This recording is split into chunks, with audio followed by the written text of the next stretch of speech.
जय हिंद दोस्तों। मैं विक्रम कुमार आपके अपने यूट्यूब चैनल मोटिवेशनल मंदिर में फिर से आपका स्वागत करता हूं। दोस्तों अभी क्लास 10th की फिजिक्स की फर्स्ट चैप्टर प्रकाश का परावर्तन जो अभी कंटिन्यू चल रही है।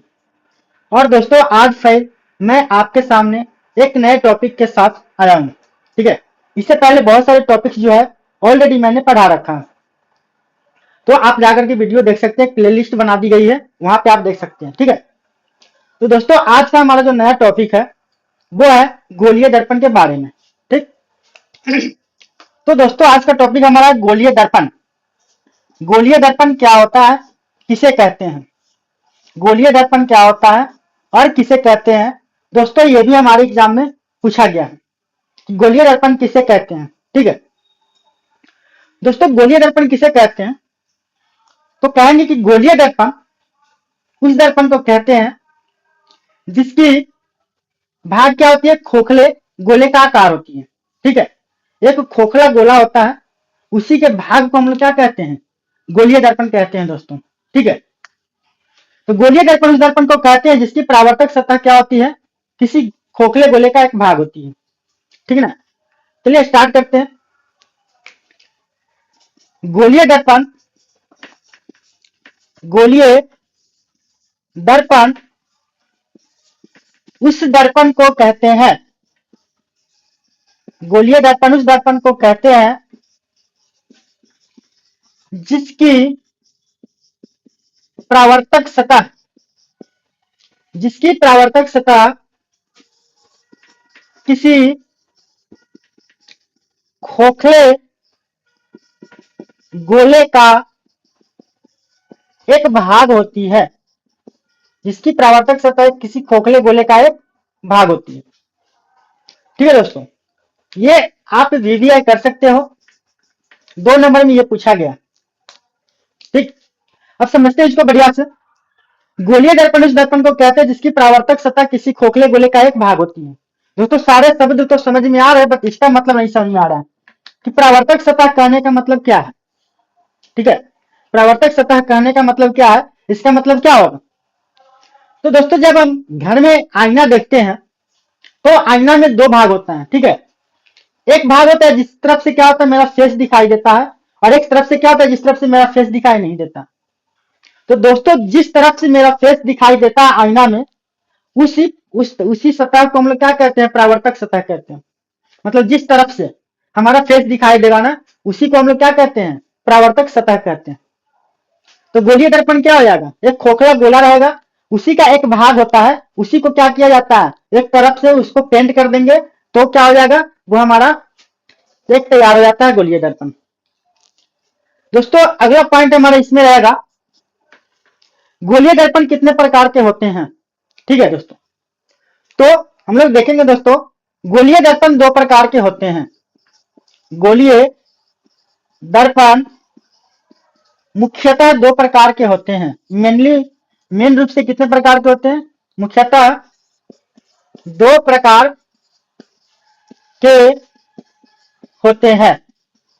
ठीक है दोस्तों, गोलीय दर्पण कितने प्रकार के होते हैं, 2 प्रकार के होते हैं। कौन कौन दोस्तों, पहला हमारा है अवतल दर्पण। पहला हमारा क्या है दोस्तों, अवतल दर्पण है। और दूसरा हमारा क्या है दोस्तों, दूसरा हमारा हो जाएगा उत्तल दर्पण। ठीक है दोस्तों, क्या है, उत्तल दर्पण। ये सारे टॉपिक जो है इंपॉर्टेंट चलने वाले हैं, सारे के सारे इंपॉर्टेंट है, सबके सब पूछे गए हैं। ठीक है, अब बात करूंगा दोस्त फर्स्ट वाले की, कि अवतल दर्पण किसे कहते हैं, और ये भी एग्जाम में पूछा गया है। अवतल दर्पण किसे कहते हैं, ये भी एग्जाम में पूछा गया है। अवतल दर्पण, अवतल दर्पण किसे कहते हैं। तो दोस्तों अवतल दर्पण वह दर्पण है जिसकी परावर्तक सतह, अवतल दर्पण वह दर्पण है जिसकी परावर्तक सतह अंदर की तरफ धंसा होता है। ठीक है, जिसकी परावर्तक सतह क्या होती है, अंदर की तरफ धंसा होता है, उसे हम लोग क्या कहते हैं, अवतल दर्पण।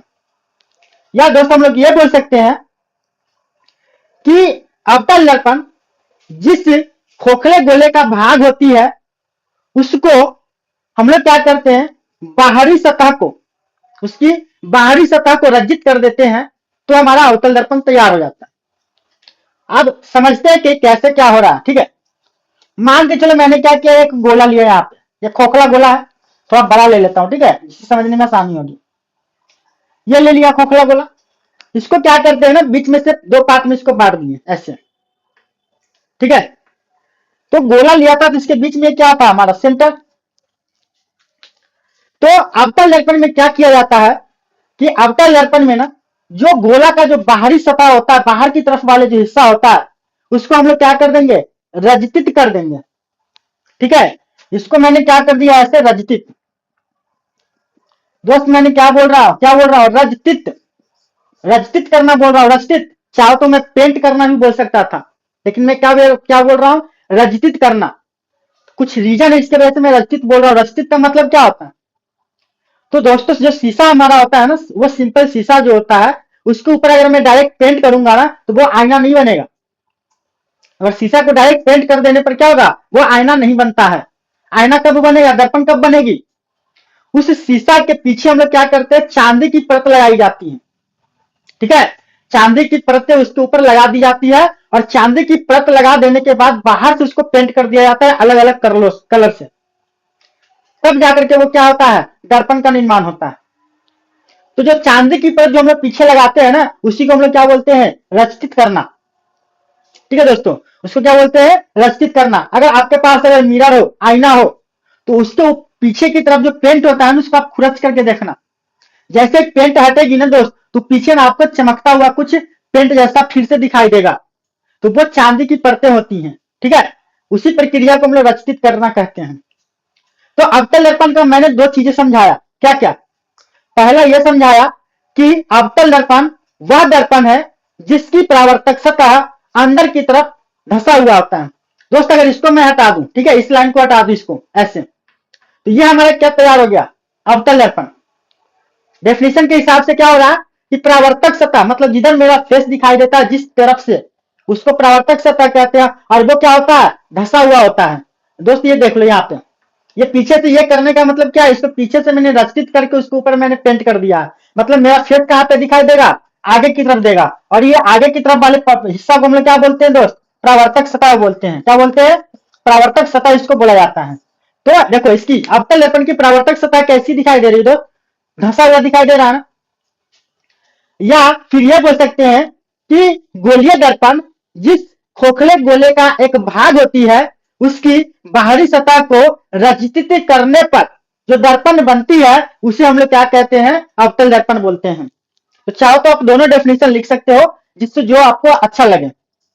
तो मैं दोनों याद करके लिख देता हूं, बाकी जो आप याद कर सकते हो। ठीक है, तो अवतल दर्पण लिखते हैं कि अवतल दर्पण, अवतल दर्पण वह दर्पण है, अवतल दर्पण वह दर्पण है जिसकी, अवतल दर्पण वह दर्पण है जिसकी परावर्तक सतह, जिसकी परावर्तक सतह, अवतल दर्पण वह दर्पण जिसकी परावर्तक सतह, परावर्तक सतह अंदर की ओर, अंदर की ओर धंसा होता है, अंदर की ओर धंसा होता है। ठीक है दोस्तों, ये डेफिनेशन याद कर सकते हो आप, और नहीं तो फिर याद करके या अथवा करके, दोनों में से जो आपको आसानी लगे वो याद कर लेना। डेफिनेशन दोनों काम कर जाएगा। इससे भी वीवीआई कर लेना, एक चैप्टर को गोलीय दर्पण को मैंने वीवीआई कर रखा है, बहुत सारे क्वेश्चन पूछता है इससे। याद करके ये लिखो आप कि गोलीय दर्पण जिस खोखले गोले का एक भाग होती है, उसकी बाहरी सतह को रचित करने पर अवतल दर्पण बनती है। तो लिखेंगे गोलीय दर्पण, गोलीय दर्पण जिस खोखले, जिस खोखले गोले का एक भाग होती है, जिस खोखले गोले का एक भाग होती है, उसकी बाहरी सतह को, उसकी बाहरी सतह को रचित करने पर, रचित करने पर या रचित करने पर अवतल दर्पण बनता है। अवतल दर्पण बनता है। यहां तक कोई परेशानी नहीं होनी चाहिए दोस्तों। और अवतल दर्पण का पिक्चर बनाना हो तो यहाँ पे बना सकते हो, उसके नीचे बना लेना, जगह नहीं है नीचे दिखाई नहीं देगा, ठीक है। ऐसे करके उसको बाहर से क्या कर दो, ऐसे बाहर से उसको ऐसे पेंट कर दो। अरे ये लाइन खींच लो, इसका नाम लिख दो एन एम डैश। ये लाइन ना भी खींचोगे तो भी चलेगी, इसका नाम हो जाएगा अवतल दर्पण। यहां तक कोई परेशानी नहीं होनी चाहिए, ठीक है। उम्मीद करता हूं कि चीजें अच्छे से समझ में आ रही होगी आप लोगों को। यह हमारा अवतल दर्पण हो गया दोस्तों। अब बात करेंगे हम लोग उत्तल दर्पण दूसरे के बारे में, ठीक है। तो ऊपर से इसको हटा देते हैं, यहां से हटा दो। बाकी नीचे जिसको नोट करना है वो नोट कर सकते हैं, वीडियो को पॉज करके भी नोट कर लेना। दूसरा हमारा रहेगा दोस्त उत्तल दर्पण। उत्तल दर्पण, ठीक है। उत्तल दर्पण भाई ये दोनों एक दूसरे का अपोजिट है, ठीक है। दोनों क्या है, एक दूसरे का अपोजिट है, एक दूसरे का उल्टा है। कैसे उल्टा वो समझते हैं हम। यहाँ पे मैंने क्या बोला, अवतल दर्पण वह दर्पण है जिसकी परावर्तक सतह अंदर की ओर धंसा होता है। और इसका डेफिनेशन दोस्तों हो जाएगा कि उत्तल दर्पण वह दर्पण है जिसकी परावर्तक सतह बाहर की ओर उभरा होता है, ठीक है। बाहर की ओर उभरा होता है। चलो इसको डेफिनेशन लिख लो कि अवतल दर्पण वह दर्पण है, अवतल दर्पण वह दर्पण है जिसकी परावर्तक सतह बाहर की ओर उभरी होती है। बाहर की ओर उभरी होती है। यहां तक कोई परेशानी नहीं होनी चाहिए, ठीक है। अथवा कर करके मतलब इसका दूसरा डेफिनेशन, ठीक है। दोनों में से कोई भी आप याद कर लो, दोनों में से कोई भी एग्जाम में लिख लो, कोई दिक्कत नहीं होने वाली है, ठीक है। अब देखो दूसरा डेफिनेशन से रिलेट करेंगे इसको भी। गोलीय दर्पण जिस खोखले गोले का एक भाग होती है उसकी बाहरी सतह को रंजित करने पर अवतल दर्पण बनता है। और उत्तल दर्पण के लिए क्या करेंगे दोस्त, इसका जस्ट अपोजिट करेंगे कि गोलीय दर्पण जिस खोखले गोले का एक भाग होती है उसकी भीतरी सतह को रचित करने पर उत्तल दर्पण का निर्माण होती है। बताओ दोनों एक दूसरे से रिलेटेड है दोस्त, ठीक है। तो लिखते हैं इसको भी, गोलीय दर्पण जिस गोलीय दर्पण जिस खोखले गोले का एक भाग होती है, खोखले गोले का एक भाग होती है उसकी भीतरी सतह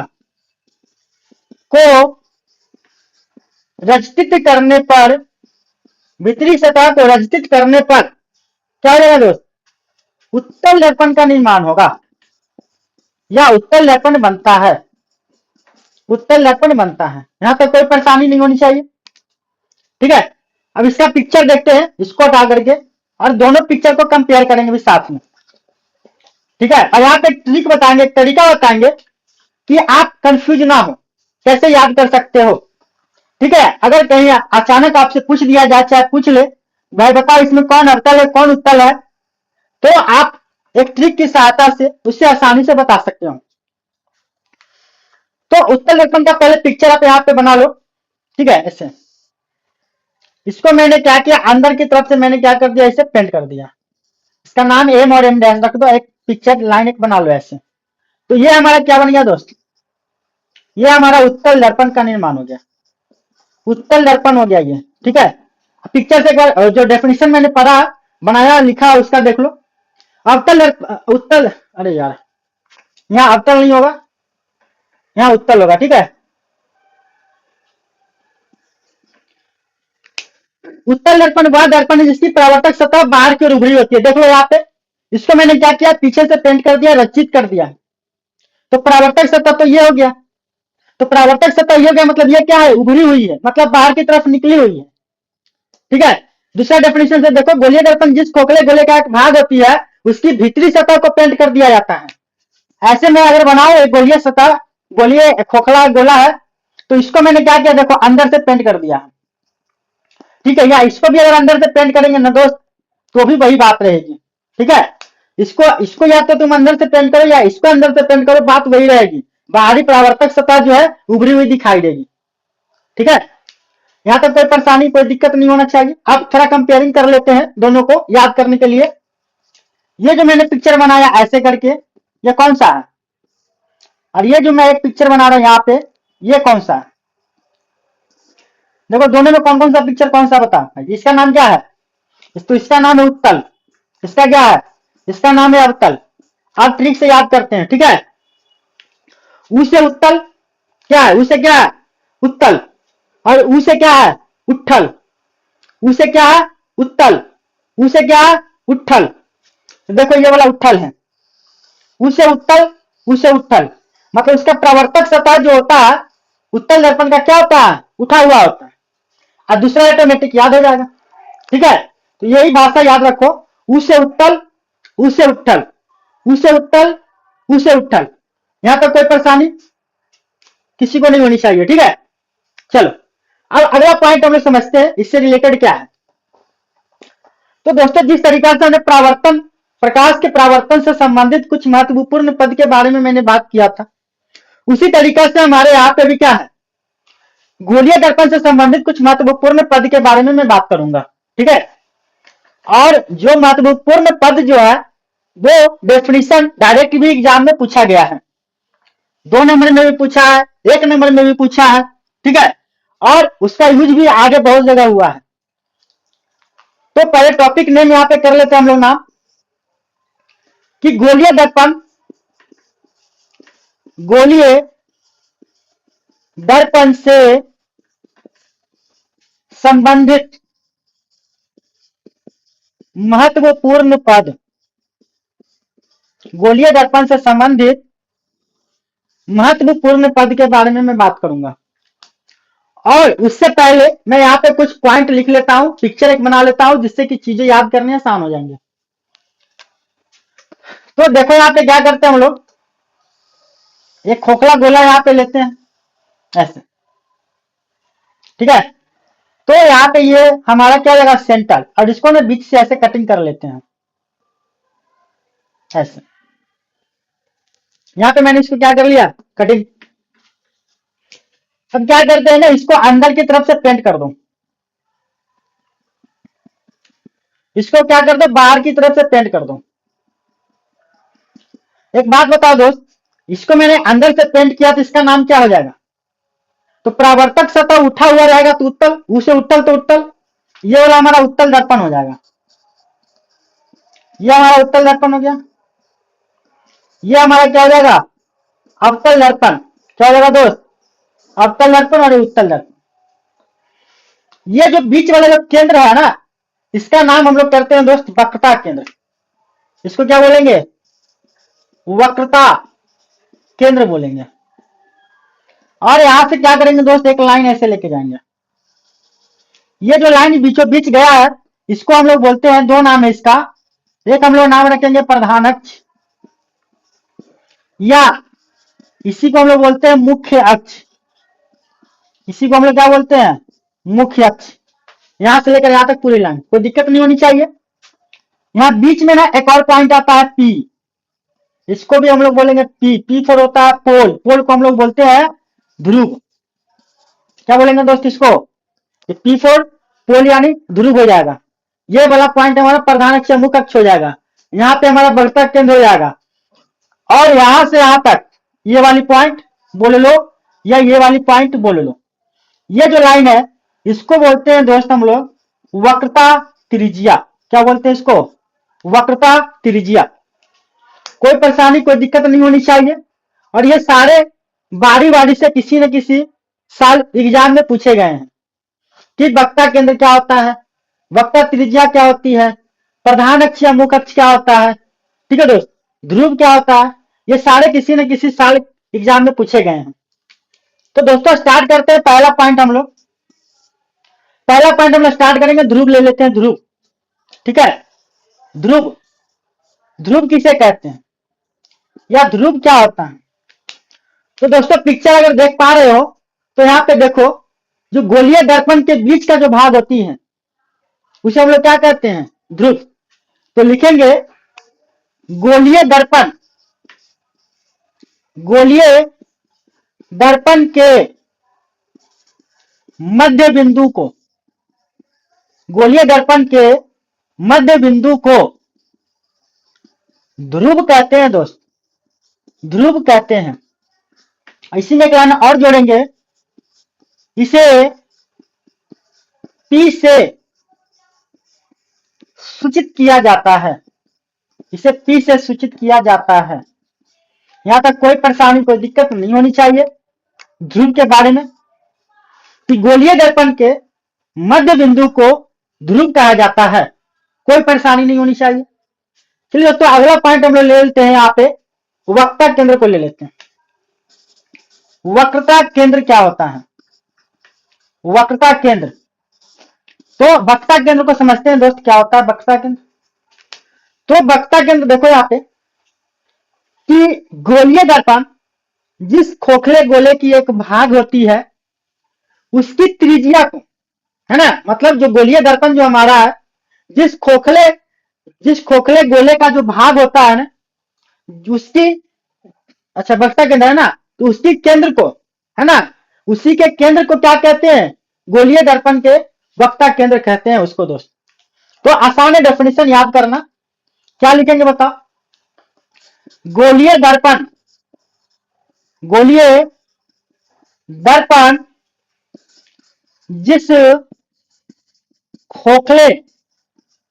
खोखले गोले का एक भाग होती है उसके केंद्र को गोलीय दर्पण का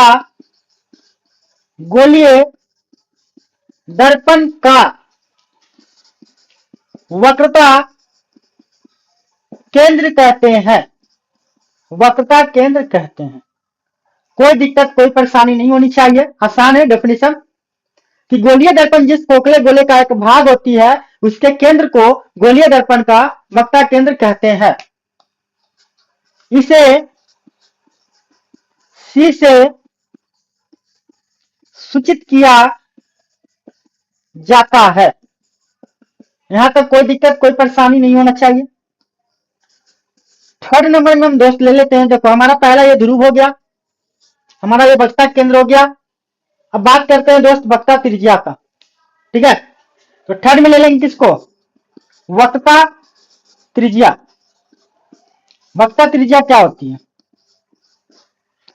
तो दोस्त जिस तरीका से मैंने इसको याद किया, इसको बताया, वैसे सेम ऐसा होता है इसके साथ, ठीक है। तो वक्रता त्रिज्या क्या हो जाएगी? तो यहां से उठा लो, गोलीय दर्पण जिस खोखले गोले का एक भाग होती है उसकी त्रिज्या को, है ना, उसकी त्रिज्या को गोलीय दर्पण का वक्रता त्रिज्या कहते हैं। तो क्या लिखेंगे बताओ? गोलीय दर्पण जिस खोखले गोले का एक भाग होती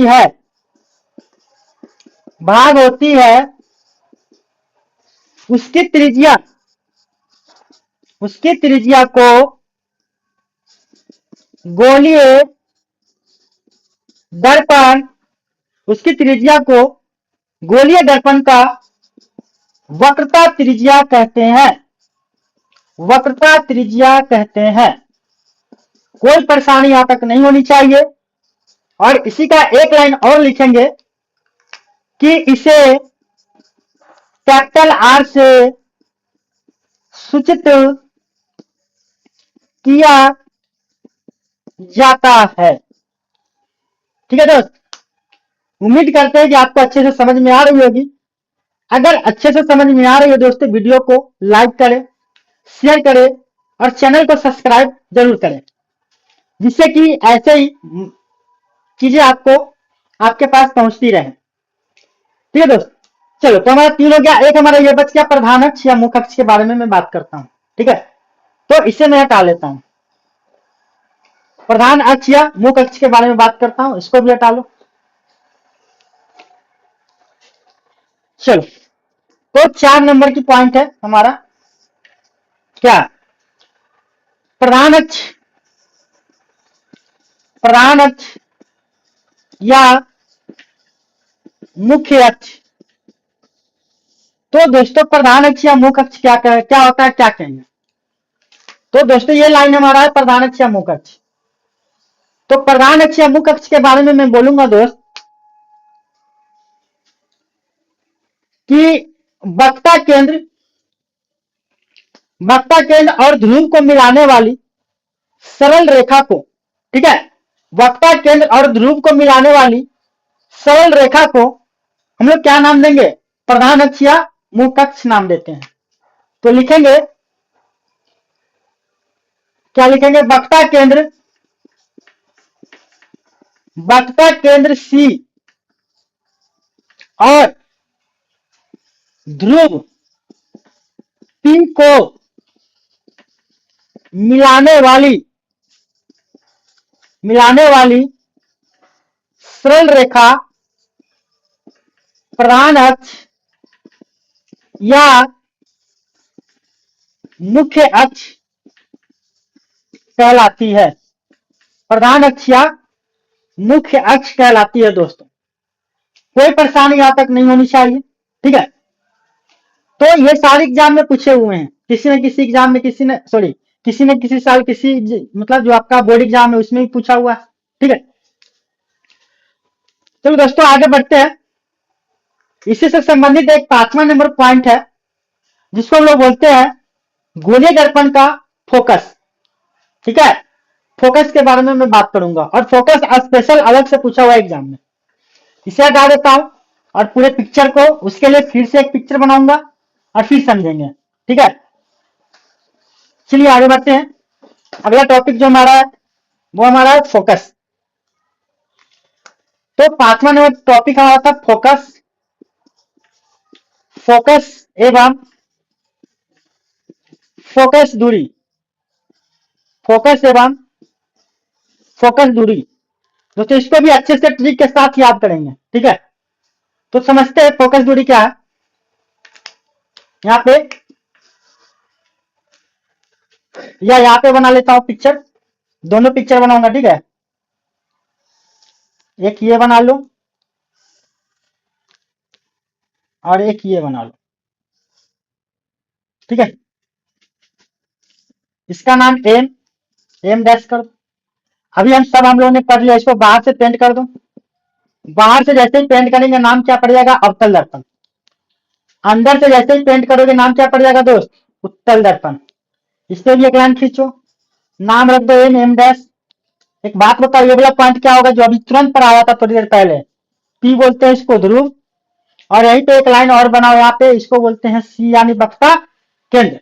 ठीक है, उसी तरीका से यहाँ पे देखो, इसका हो जाएगा यहाँ पे सी अंदर की तरफ, यहाँ पे कर लो अंदर की तरफ सी कर लो, और यहाँ पे क्या हो जाएगा, पी यानी ध्रुव हो जाएगा। ठीक है, चलो अब समझते हैं कि फोकस क्या होता है। तो फोकस करेंगे पिक्चर में, यहीं पे मैं बना लेता हूं। ठीक है, और पिक्चर पे याद करेंगे। एक लाइन ऐसे जाएगा और एक लाइन ऐसे जाएगा। पिक्चर बना लेता हूं, पिक्चर से याद करना आसान हो जाएगा। ये ज्यादा आ गया इधर, ऐसे, और इसको ऐसे, और ये हमारा होता है एफ। ठीक है, उसी तरीका से यहाँ पे ऐसे, यहाँ पे ऐसे किरण लेके जाओ, ऐसे लेके जाओ, यहाँ पे होता है एफ। चलो अब समझते हैं डेफिनेशन कि भाई फोकस होता क्या। फोकस देखो, याद करने का तरीका ये है, प्रकाश की किरणें, ठीक है, प्रकाश की किरणें प्रधान अक्ष के समानांतर आती है, जब प्रकाश की किरणें प्रधान अक्ष के समानांतर आती है तो दर्पण से परावर्तन के बाद, देख लो बढ़िया से याद करना है, प्रधान अक्ष के समानांतर आती प्रकाश की किरणें दर्पण से परावर्तन के बाद प्रधान अक्ष के जिस बिंदु पर मिलती है उसे बिंदु को हम लोग फोकस कहते हैं। कोई परेशानी नहीं होनी चाहिए। फिर से, प्रधान अक्ष, ये हमारा प्रधान अक्ष, प्रधान अक्ष के समानांतर आती प्रकाश की किरणें दर्पण से परावर्तन के बाद प्रधान अक्ष के जिस बिंदु पर मिलती है उस बिंदु को फोकस कहते हैं। यहां तक कोई दिक्कत नहीं होना चाहिए। ये डेफिनेशन 2 नंबर में पूछेगा, तो पिक्चर देखते हुए डेफिनेशन लिखो। क्या लिखेंगे कि प्रधान अक्ष के समांतर आती प्रकाश की किरणें दर्पण से परावर्तन के बाद प्रधान अक्ष के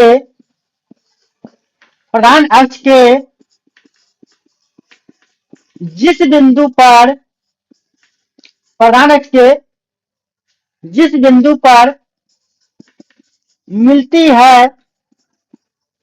या जिस बिंदु से आती हुई प्रतीत होती है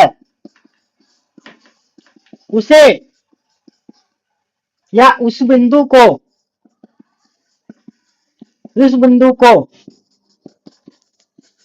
फोकस कहते हैं।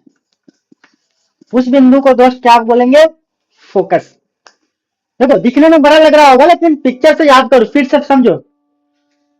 प्रधान अक्ष के समानांतर आती प्रकाश की किरणें दर्पण से परावर्तन के बाद प्रधान अक्ष के जिस बिंदु पर मिलती है या जिस बिंदु से आती हुई प्रतीत होती है उस बिंदु को क्या कहते हैं? फोकस कहते हैं। अगला पॉइंट इसका लिखेंगे दोस्त, इसे कैपिटल एच से सूचित किया जाता है। कैपिटल एच से सूचित किया जाता है।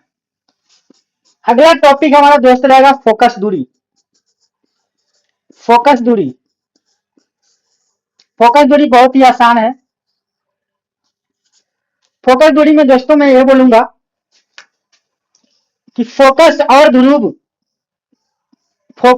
ध्रुव के बीच की दूरी को फोकस दूरी कहेंगे दोस्त। फोकस और ध्रुव के बीच की दूरी को फोकस दूरी कहेंगे। फोकस F और ध्रुव P के बीच की दूरी फोकस दूरी कहलाती है। फोकस दूरी कहलाती है। इसे स्मॉल